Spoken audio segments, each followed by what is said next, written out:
When Star Trek fans contemplate the concept of suffering, most of us reflexively see in our minds this soft, expressionless face. That is, of course, Miles O'Brien, transporter chief of the USS Enterprise D, later chief of operations aboard Deep Space Nine. He is Star Trek's mascot of misery, its personification of pain, its patron saint of suffering. But here's my question. Is he? To be clear, I'm not necessarily saying he's not, but he might not be, right? There could, in the hundreds of hours of Star Trek that have been produced and are still being produced at this very moment, be a character, perhaps even multiple characters, who have endured even greater agony, trauma, and mild embarrassment than O'Brien. Couldn't there? I have no marketable skills nor any extensive knowledge about anything remotely useful or relevant, but I have watched every episode and film in the Star Trek franchise, most of them more than once, some of them more times than any emotionally healthy person ever should, yet I have somehow avoided forming an irrational and obsessive attachment to any of it. Don't look at the dolls back there or the little ships over there. Look at me. And all of that has made me the ideal person to answer this question. Is Chief O'Brien actually Star Trek's most suffering character? Trekkie conventional wisdom tells us the answer to this question is an obvious and resounding yes. Of course, Chief O'Brien is Star Trek's most suffering character, but like conventional wisdom, Trekkie conventional wisdom is not always reliable, and, in fact, may be significantly less reliable. So let's look at the evidence. For the record, a brief and almost certainly incomplete survey of the many, many sufferings of Miles O'Brien. He's a war veteran and apparently saw some pretty heavy action during the Federation's conflict with the Cardassians, including a massacre carried out by the Cardassians at the Setlik III colony, which doesn't sound like it was all that much fun. He is possessed by an alien consciousness, which, along with the alien consciousnesses that possess Counselor Troy and Data, briefly takes hostages in 10 Forward in an attempt to seize control of the Enterprise. While possessed, O'Brien threatens and menaces his wife, Keiko, and their infant daughter, Molly. After moving with his family from the Enterprise to Deep Space Nine, he is infected by a virus from a genetically engineered bioweapon and nearly dies. He is captured and duplicated by agents hoping to disrupt an alien peace conference and watches his duplicate die. That is the week following the almost died from the bioweapon deal, by the way. He is arrested, physically brutalized, and put on trial by the Cardassians for a crime he didn't commit and narrowly escapes execution thanks to his friends. On DS9, he is exposed to radiation and begins jumping forward in time for brief periods. He witnesses the destruction of the station and also sees himself die again before the situation is resolved. He is falsely accused and convicted of another crime, this time by an alien race that employs simulated incarceration. O'Brien is given false memories of an arduous 20-year prison sentence, memories so traumatic that O'Brien is unable to return to his normal life and finds himself on the brink of ending his own life before Bashir intervenes to talk him out of it. His wife Keiko is possessed by a Bajoran evil spirit, which orders him to destroy the wormhole and threatens to kill Keiko and their daughter Molly if he refuses to do as he's told. The following week, he is thrown back in time along with the rest of the crew of the Defiant and finds himself on Space Station K7 during the events of the classic Trek episode The Trouble with Tribbles, at which time he is sternly spoken to by Captain Kirk. Okay, that one's not really an example of suffering. O'Brien thinks it's pretty cool, in fact, but it's still a lot, okay? While on an abandoned space station scavenging for parts, he is nearly killed by an insane Garrick. Just to be clear, it's the same Garrick, he's just gone temporarily insane, not a separate Garrick who's insane all the time. I mean, it's Star Trek, so it could have gone either way. He's sent on a secret mission by Starfleet intelligence to infiltrate the Orion Syndicate, puts his own life at risk, and ends up having to adopt a cat. He loses his daughter Molly through a time portal, gets Molly back, only now she's 10 years older and feral because she's been living on her own in the wild on the other side of the time portal, makes the heartbreaking decision with Keiko to send Molly through the portal again and leave her there because it's the only world she's known for the last decade of her life, and she can't adapt to living on the station with her family again, but then unexpectedly gets the younger version of Molly back in the end. Parenting seems like a lot, y'all. He accepts a job teaching back on Earth, leaves Deep Space Nine, and has to say goodbye to his best friend, Dr. Bashir. No! Also, in one episode, he casually reveals that before every dangerous mission, he records a new farewell message to his wife and children in case he's killed, something he has done no less than 11 times. Can any other major character in Star Trek claim to have endured hardships equal to or greater than those? The guy was almost executed for a crime he didn't commit. He served a 20-year virtual prison sentence for another crime he didn't commit. He had not one, but two children. Am I seriously going to argue that someone else in this franchise has suffered as much or more? I'm not ready to declare anything definitive, but there are some serious contenders, starting with this guy. Captain, later Admiral, later Captain, later Lieutenant James T. Kirk. He's the lead protagonist of Star Trek the original series and arguably of the entire Star Trek franchise. But that doesn't mean he's had it easy. Before we even get to the parade of misfortunes we actually witness in episodes and films, there's some pretty dark stuff in Kirk's backstory. For example, as a child, he nearly died of a virulent form of space meningitis. Later, he witnessed and survived a massacre on Colony Tarsus 4, where the governor killed half of the population in response to a food shortage. After he joined Starfleet, he served aboard the USS Farragut, where he saw 200 of his shipmates killed by a space murder cloud. Kirk blamed himself for their deaths, believing he should have attacked the murder cloud with the ship's weapons sooner. After he takes command of the Enterprise, one of his first missions, the one depicted in the series' second pilot episode where no man has gone before, requires him to kill his best friend, Lieutenant Gary Mitchell, who has become a megalomaniacal psychic. He's split into two people, a good Kirk and an evil Kirk, by a transporter accident, and both Kirks nearly die before they are put back together. He's subjected to a neural torture device by an evil psychologist. He's court-martialed over the death of the Enterprise's records officer, only for it to be revealed that the officer, one of Kirk's oldest friends, faked his own death and framed Kirk as revenge because he blamed Kirk for stalling his career advancement. He's stranded on a desolate planet by powerful aliens along with a Gorn captain, and they are forced to fight one another potentially to the death. He goes back in time to Earth in the 1930s, falls in love with a beautiful social worker, and has to allow her to get pancaked by a truck right in front of him in order to put history back on its rightful course. He's forced to fake his own death in a fight with his first officer and new best friend Spock when Spock comes down with the 7-year kill hornies. He's nearly killed while stuck on a derelict starship facing down a humongous planet-eating space cigar. He contracts a disease that causes him to rapidly age, temporarily lose command of the ship, and almost die. He gets stabbed by a green guy, pretending to be a blue guy. He gets buried up to the chest in dead animals. He suffers amnesia, starts a new life as a member of a tribe of transplanted Native Americans on an alien planet, falls in love, gets married, gets his memory back, and his wife dies. He switches bodies with a woman who wants to kill him and steal his life. He gets made fun of by the ship's computer. He's temporarily reduced in age to an infant. He accepts promotion to the rank of admiral and instantly regrets it. While in command of the Enterprise as an admiral, he is attacked by Khan Noonien Singh, a genetically engineered 20th century dictator who Kirk encountered, defeated, marooned on a planet, and forgot about 15 years before.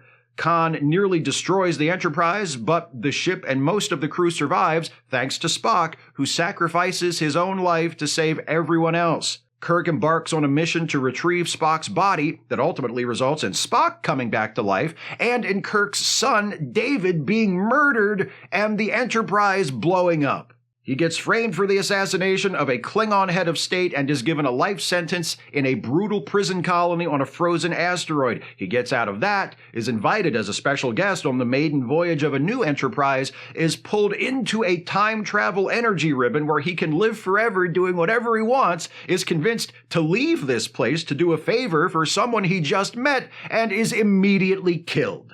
Oh, and then, much later, we find out that as a younger man, while still a lieutenant on the Farragut, an alternate universe version of him travels back in time to 21st century Earth, falls in love with his fellow time traveler, La'an, the security chief of the Enterprise, and is shot and killed by an undercover Romulan. Not the exact same Kirk as who I've been talking about, strictly speaking, but close enough for partial credit. Is all of that worse than what O'Brien goes through? I mean, there's definitely more of it, but that's due to the fact that Kirk is a lead and O'Brien is part of an ensemble, which means Kirk has been the central character of a lot more stories than O'Brien has been. In other words, he's had many more opportunities to suffer. Perhaps we need to consider this question on more of a pro-rata basis, especially since Kirk is not the only lead character from a Star Trek series to rack up an impressive resume of suffering, a curriculum afflictio, if you will. For example, Captain Picard, the next lead protagonist after Kirk, he has also experienced repeated and unimaginable torment. Maybe being the main character in Star Trek isn't such an awesome gig, huh? Like Kirk, Picard has some trauma in his backstory. Unlike Kirk, most of Picard's past pain and suffering wasn't revealed in the course of his main series, but was invented by the writers of Star Trek Picard, the streaming series produced over just the last few years. Hey, you remember? In Season 2 of the Picard series, we learned that Jean-Luc Picard had a rough childhood with an abusive father and a mother who lived with serious mental illness, which eventually led to her ending her own life.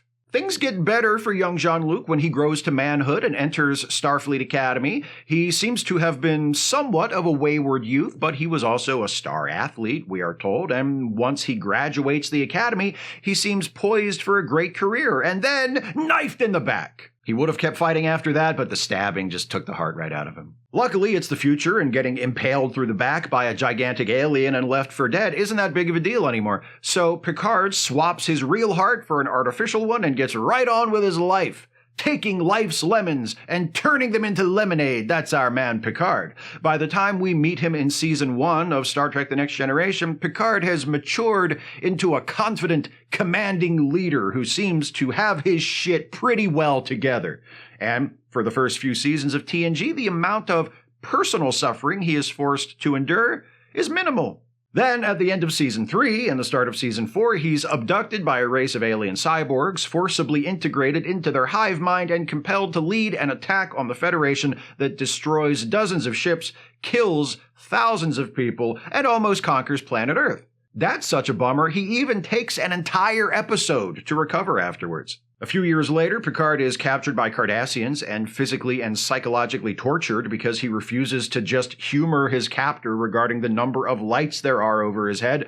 Then, about a year and a half later, he finds himself at the center of a threat to humanity itself, jumping back and forth between his past, present, and future with the fate of the entire human race hanging on the choices he makes. It all works out fine, but damn, talk about pressure. That's the end of TNG. In the movies, Picard mostly escapes any serious suffering. He goes through typical action hero shit, but no torments of the damned type shit. Nothing that you would expect to scar him for life. There is a minor episode where his entire surviving family dies in a fire, but In the first season of the Picard series, he dies, but is resurrected in a biological android body that is virtually indistinguishable from his original one. In Season 2 of Picard, we learn about all the tragic childhood stuff I mentioned already, and he gets hit by a car, but then he just takes a nap for most of an episode and he's fine. In Season 3, he faces the Borg again, and seems ready to sacrifice himself rather than abandon his son to them, but then his friends save the day and it's all good.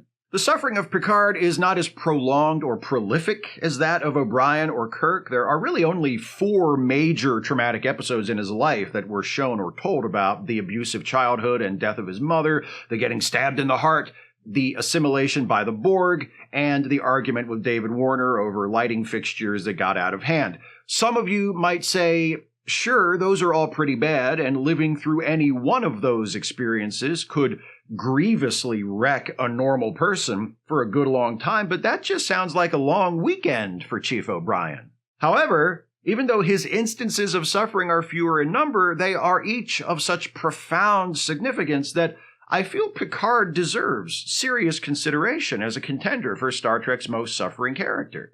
And speaking of characters whose suffering is substantial yet confined to a handful of experiences, hi, Captain Pike!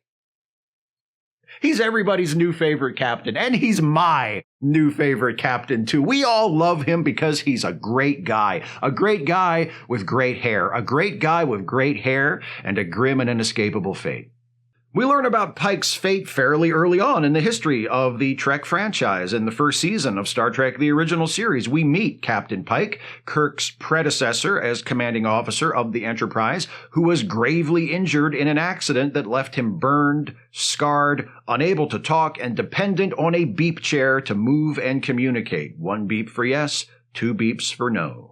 That's a generous portion of suffering right there, but it gets worse when we are reintroduced to Pike in the second season of Star Trek Discovery, in which Pike arrives to assume temporary command of that show's hero ship. During the events of that season, Pike gets a glimpse into his own future. He experiences a vision of the accident that maims and debilitates him. He sees himself in the beep chair. Not only does Pike see his future, he accepts it. He chooses that fate and locks it in, because to do otherwise would jeopardize the mission and the lives of everyone else. So not only is Pike severely injured and disabled, he lives all of that time between seeing his future and reaching his fate, fully aware that the accident and the beep chair are looming ahead, unavoidable. He knows in less than 10 years, his life as he has known it will be over. And as we see in Star Trek Strange New Worlds, particularly its first season, that kind of bothers him. There's another character from a current-era Star Trek show for whom time plays a role in their suffering. In fact, time itself is largely responsible for their situation. I'm talking about Rok-Tahk, one of the gang of misfits who commandeer and learn to command the starship Protostar in Star Trek Prodigy. Like most of the other regulars on the show, Rok-Tahk has a tough backstory. She was basically enslaved and forced to do hard labor by a supervillain before she and the rest of the gang escaped. But Rok also has endured something her friends on the Protostar haven't, being alone, all alone, for a long, long time.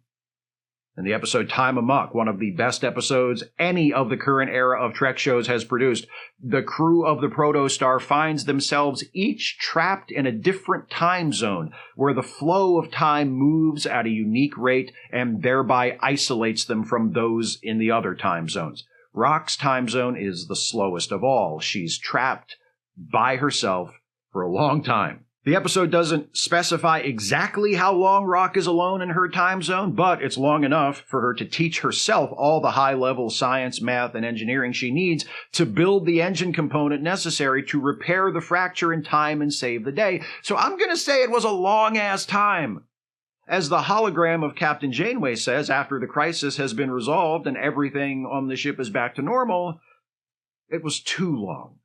That kind of prolonged, potentially endless isolation would be a lot for any of us to endure, but Rok-Tahk's suffering in Time Amok is exacerbated by 2 additional factors. 1, she's just a kid. She's a child, all alone on a spaceship. And 2, if she fails in her task to learn everything she needs to learn and build this gadget that can solve the problem, all her friends are going to die. Technically, for most of Rok's isolation, her friends are already dead. If she fails, they stay that way, and eventually, after who knows how much longer, she dies too. The episode tells the story with a much lighter touch, but it's pretty dark stuff when you think about it, especially when you try to put yourself in Rok's place. But, now that I've thought about it some more and talked about it with you, what a good listener you are, by the way. Thank you so much for paying full attention to me without interruption this entire time. Now that I've thought about it, as bad as Picard and Pike and Rok-Tahk have had it, as justified as their inclusion in this conversation is, none of them have put in an O'Brien-level stretch in the agony booth. And Kirk, he comes close, but I don't think he quite gets there either.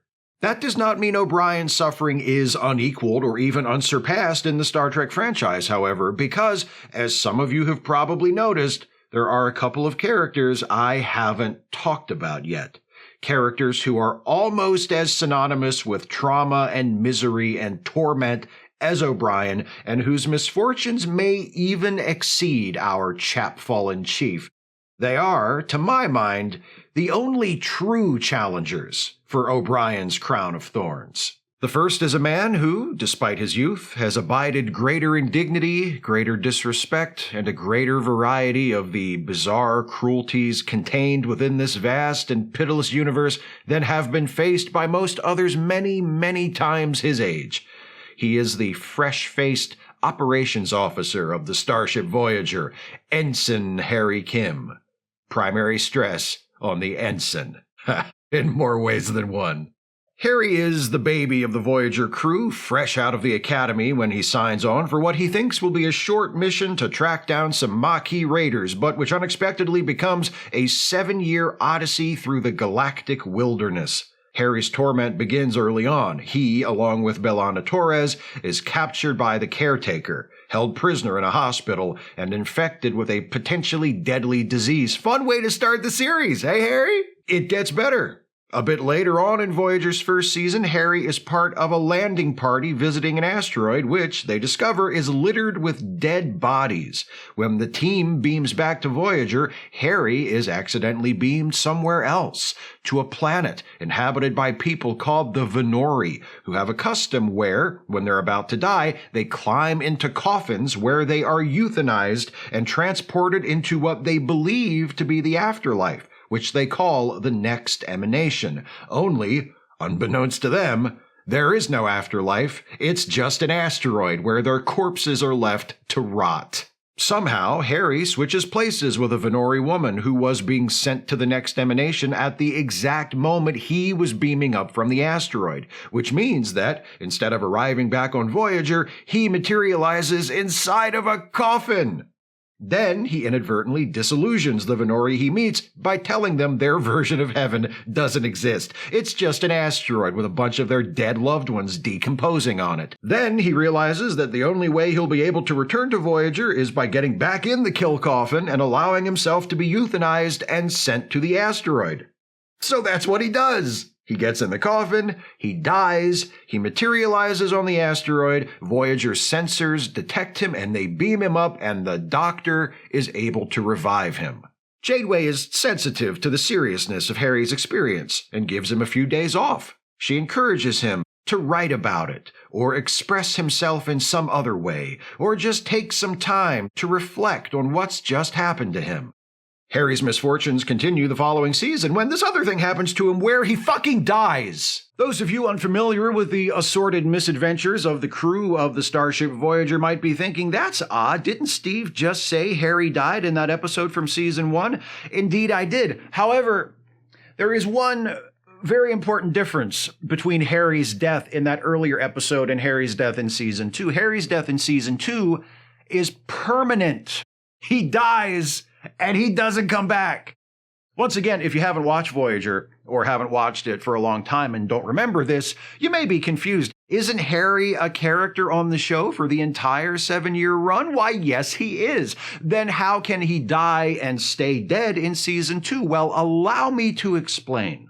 The episode I'm talking about is Deadlock. And in that episode, Voyager is duplicated by a technobabble field that creates exact copies of every particle of the ship itself and everything inside it, including the people. So, long story short, there are now 2 Harrys, along with 2 of everyone else. Except, there aren't 2 Harrys for very long, because one of the Voyagers, the one we've been following since the start of the episode, has a hull breach, and original Harry is sucked out into space and killed. Luckily, we've got an extra Harry. It turns out the only way to resolve the dilemma of the episode is for one of the Voyagers to destroy itself. That's the Voyager with the still alive Harry. Before they carry out the self-destruct plan, the 2 Janeways have a meeting, and they decide it's only fair for the living Harry to transfer over to the Voyager that's not going to blow up, to replace the dead Harry whose frozen corpse is still out there floating in space. So that's what happens. And Harry number 2 brings with him that Voyager's version of Samantha Wildman's newborn baby, because on the other Voyager, the baby died. It's a fun show. At the end of this episode, once again, Harry and Janeway have a talk about what he's just gone through. Harry says to Janeway, "This isn't my ship, and you're not my captain, and none of these people are the people I know, and yet they are, and nothing's different. But they are different, and I'm the only one who knows the difference. It's weird." And this time, instead of giving Harry some personal time to process the experience, Janeway just slaps him on the back and says, "Buck up, kiddo, you're in Starfleet. Weird's part of the job." We've seen Chief O'Brien go through something similar to what Harry, or rather the Harrys, go through in Deadlock, similar narratively speaking. Anyway, O'Brien has watched himself die or appear to die on multiple occasions, and that'll downright mess somebody up. I guess. It's never happened to me. O'Brien even dies and gets replaced by a duplicate. Sort of. In Visionary, the episode I referenced earlier where he's jumping forward in time for short periods, the O'Brien we've been following for the entire episode dies of radiation exposure and is replaced by the version of himself he encounters during that time jump. However, in that case, it's the same O'Brien we've always known, just from a different point in his timeline. From the end of Deadlock on, through the end of the series, that's not the same Harry we met in the first episode of Voyager. That's a different Harry, who is identical to the Harry we knew, with most of the same memories because they were only duplicated a short time ago, but who is a separate person. And everybody just pretends he's the same guy, including us. The writers of Voyager certainly pretend he's the same guy, because new Harry picks right up where original Harry left off in the suffering department. He's tortured by the evil clown in The Thaw, transformed first into an old man and then into a baby, and then threatened with surgery in a scenario based on one of his deepest fears. He is infected by a member of species 8472, which causes him to become gravely ill and nearly die. He catches a space STD from an alien woman, which causes him to fall in love with her. In another experience, similar to something that happened to O'Brien, he experiences serious psychological trauma after being implanted with the memories of a soldier who committed atrocities centuries ago. A future version of Harry sacrifices himself to change history and prevent Voyager from crashing due to a mistake he made. Future Harry succeeds and sends his past self a message saying, "Hey, I," meaning you, "screwed up and got everybody killed, and I've had to live with that guilt for 15 years. But if you're seeing this message, it means I succeeded in preventing that from happening. So you're welcome, asshole." And Harry's sitting there like, "Oh, so if my future self hadn't broken the laws of time and space to stop it, I would have caused the deaths of everyone on the ship."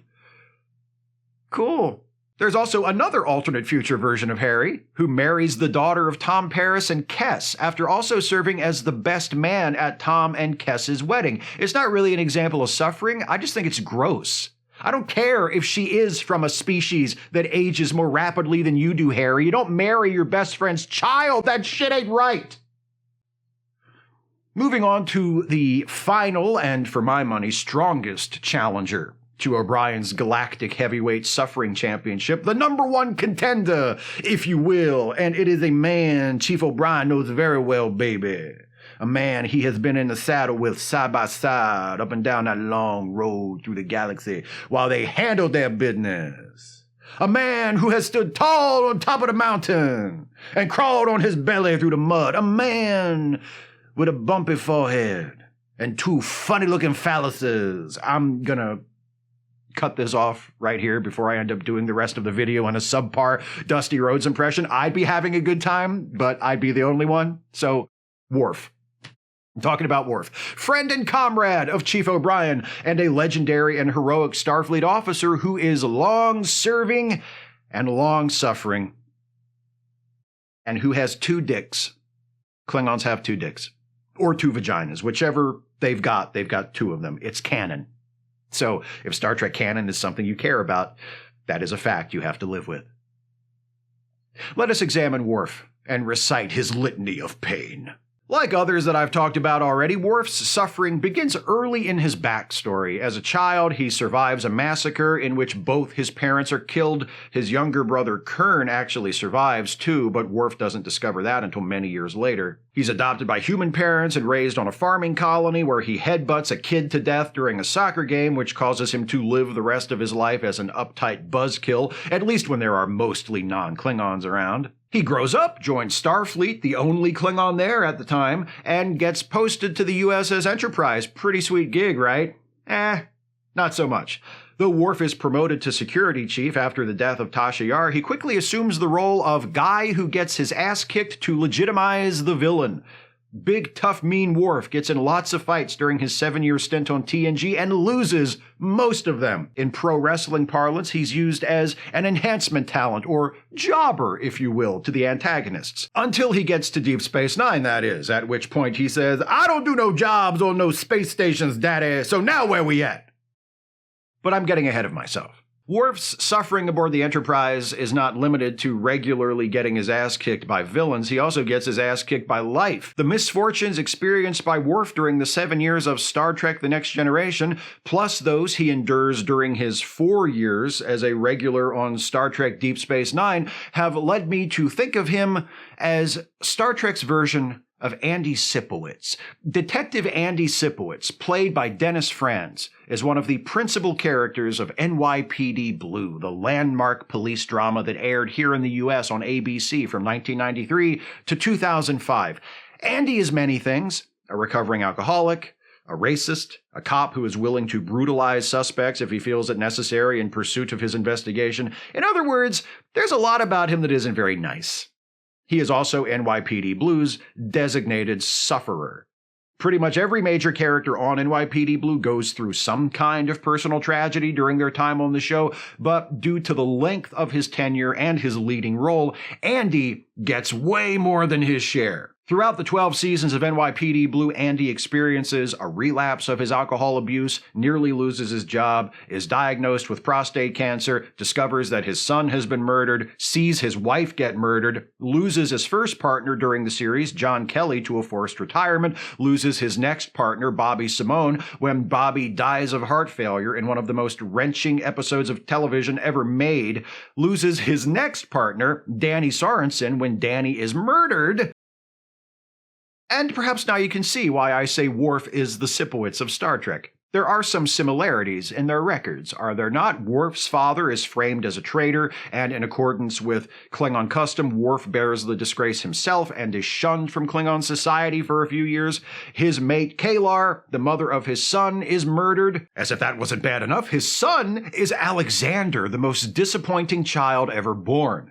A barrel falls on Worf's back, crushing his spine, an injury that might have left him paralyzed for life were it not for a cure from an unethical doctor. Worf's adopted brother, Nikolai, goes to live with a community of pre-industrial aliens, and Worf will probably never see him again. Worf's biological brother, Kern, is so shattered by their family's disgrace — this is a separate disgrace from the one I just mentioned — Worf regains his standing among Klingons, then loses it again a few years later. Anyway, Kern's life is ruined by this. He asks Worf to mercy kill him. Worf does, but the mercy killing doesn't take, so eventually Kern's memory is erased and he's given a new identity, and he leaves not even knowing who Worf is, and Worf will probably never see him again either. Oh yeah, and he marries Jadzia Dax, and then she gets murdered too. In fact, I think cumulatively it's even worse than what happens to Sipowicz. So why don't I say Sipowicz is the Worf of NYPD Blue rather than the other way around? Well,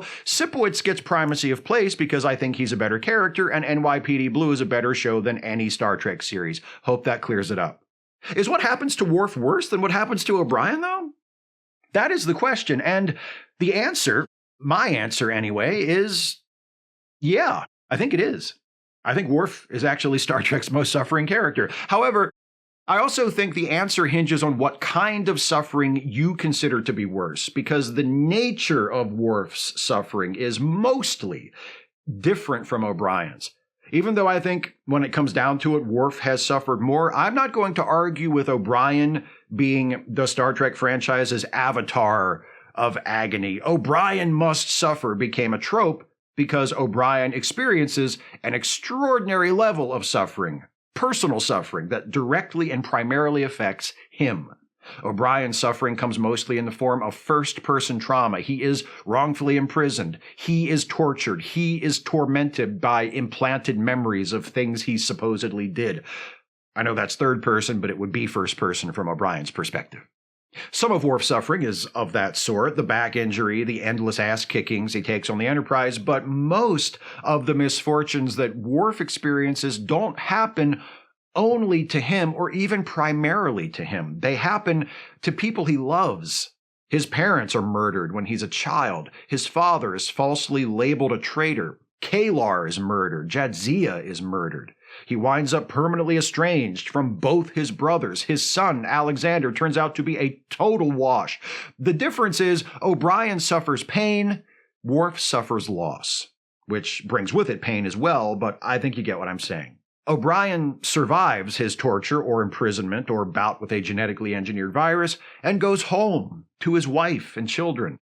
I'm not trying to undersell the effect O'Brien's trauma would have on him. What he goes through is horrible, and if he were a real person, it would obviously have a profound impact on his emotional as well as his physical well-being. But when the immediate suffering is over, O'Brien is able to recover with the support of family, friends, and colleagues. The same is true for Worf, but his parents are dead. Kalar is dead. Jadzia is dead. Kern isn't dead, but he might as well be from Worf's point of view. Worf has lost so much. Lost things that you can't get back. I compared him to Andy Sipowicz before, but you know who else he reminds me of? Job. Are Kahless and Feklar testing his faith?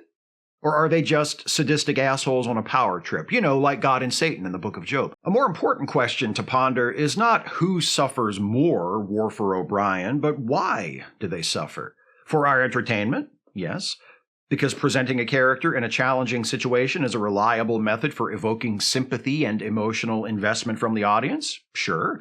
Because down in the deepest, darkest, most remote region of the human soul, a cold, black realm untouched by empathy or compassion, a primitive part of ourselves we're too ashamed to share with anyone else, we like watching other people suffer. We covet the forbidden thrill of bearing witness to another's pain and being able to think, but it's not me. Absolutely true for every single one of us, and definitely nothing we need to talk to a therapist about. But there's another reason, too. If we are moved by the suffering endured by Chief O'Brien, or Worf, or Harry Kim, or Captain Kirk, or Captain Picard, or any character in Star Trek, or any character in fiction, if watching them experience their pain and fight through it inspires our sympathy and empathy and compassion, if it inspires us to become emotionally invested in what happens to them, if it draws us to their side, then that means the artists responsible for crafting that fiction have done their jobs. They have touched our humanity. If we're able to give our humanity, our compassion, our investment to make-believe people, we should be able to give it to real people too. When we see the suffering of our fellow human beings as a result of poverty or disease or war, we should allow ourselves to be drawn to their side. We should give to them our sympathy, empathy, and compassion. And when we have the opportunity, we should fight for them and against what's causing their suffering, whether that means opening our wallet or raising our voice or casting our vote or taking part in a protest or something else. If we turn away from the suffering of a TV character, the worst that could happen is we'll miss out on a good episode. If we turn away from the suffering of real people, that's a little harder to live with. Or it should be, anyway. When it comes to those TV characters, I don't know, I'd prefer not to have to endure the sufferings of O'Brien or Worf, but if I had to choose one, I think I'd take O'Brien's. Sure, they'd be horrendous experiences while they were happening, but once they were over, I could go back to my normal existence to heal and move on. I'd rather look back on a difficult, sometimes painful life spent with my loved ones around me than look back on a life where those loved ones were constantly being murdered or otherwise taken from me. Then again, if you asked me while I was presently enduring an O'Brien-esque torment, I might give you a different answer. Please, you can do anything you want. Kill my family, kill my friends. God, I'll even be Alexander's dad. Just make the pain stop. I mean, you're not thinking rationally at that point.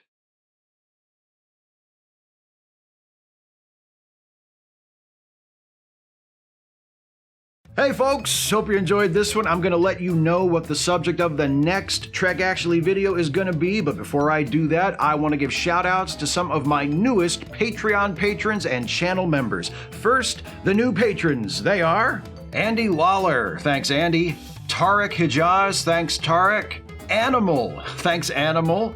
Jill Klibanov, thanks Jill. Will Kalita, thanks Will.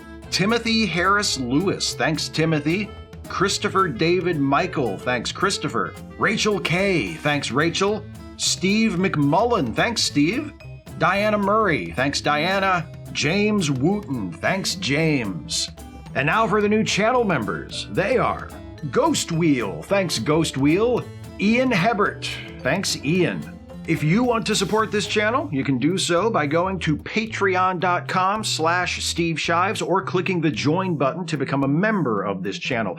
All patrons and members get access to exclusive posts that allow you to vote in the polls that determine upcoming Trek Actually topics, and also submit questions ahead of time for my twice monthly Ask Away live streams. If you pledge $5 a month or more on Patreon, or become a member at the $5 a month tier or higher, you get a shout out at the end of a Trek Actually video. If you'd rather give a one-time gift than a recurring monthly contribution, you're always more than welcome to do that by clicking the thanks button right below the video, or via PayPal or Venmo. The links for those are in the video description. Many thanks. If you like what I do on YouTube, especially the Star Trek related stuff, you should also check out my side projects. The Ensign's Log, the Star Trek themed comedy podcast that I'm on alongside Jason Harding and Dana Cole, and Trek Reluctantly, the watch along stream Dana and I do every Wednesday starting at 6 p.m. Eastern on this channel right here. As always, links in the description. Now, for next month's Regulation Trek Actually topic, do you realize it's been 15 years since the first film in the rebooted Star Trek movie series was released? That series, known to us Trekkies as the Kelvin Timeline or the AOS, Alternate Original Series, is not universally loved. It's controversial to some fans, but one thing that isn't controversial about it is this: it reignited interest in Star Trek. Also of more immediate relevance, I like it, and I felt like talking about it some more, so I stacked the last patron and member poll with nothing but Kelvin Timeline related topics, because choice is an illusion, you fools. Anyway, the topic that won isn't about the first Kelvin Timeline film that opened in 2009, but the most recent one, and in my opinion, and lots of other people's opinions, the best one, which opened in 2016. That topic is why Star Trek Beyond should actually be the blueprint for new Trek. That's next month. I'll be back then, and a bunch of times before then, so until the next time you see me, whenever that is, thanks for watching, and take care, everybody.